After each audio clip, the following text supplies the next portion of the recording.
After staring death in the eye, everything changed for me. I needed to feel alive. Really alive. So I went on a solo trip to the Philippines, searching for new adventures in new places.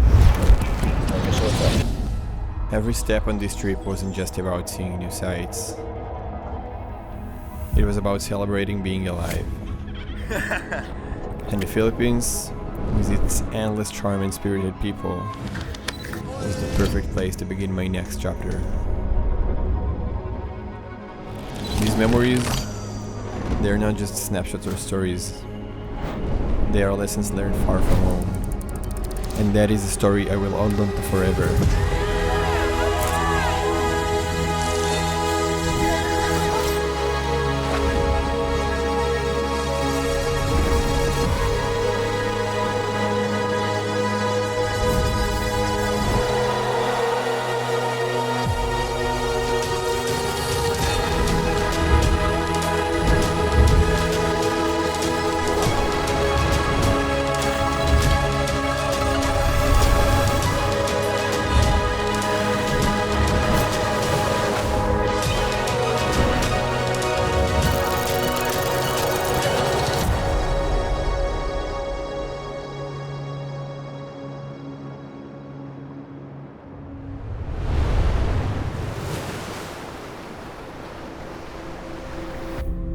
This solo trip to the Philippines was exactly what I needed.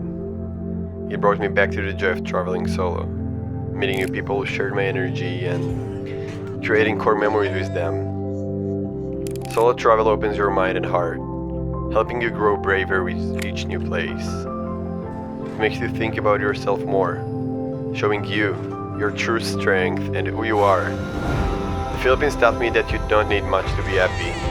Just the right mindset and appreciation for the simple joys around us. From savoring delicious street food with newfound friends to sharing laughter during island hopping adventures. From the breathtaking landscapes to the warmth of the people. This journey of discovery was a beautiful reminder to cherish every moment and embrace the joy of life. In the past few months, I lost close friends and nearly died. It was a confusing and challenging time. This trip to the Philippines doesn't make me forget those struggles. Instead, it made me realize how short life could be and that I've gained my life back. I'm thankful for the opportunity to experience this journey, which filled my soul with joy and gratitude. Because life moves pretty fast. If you don't stop and look around once in a while, you could miss it.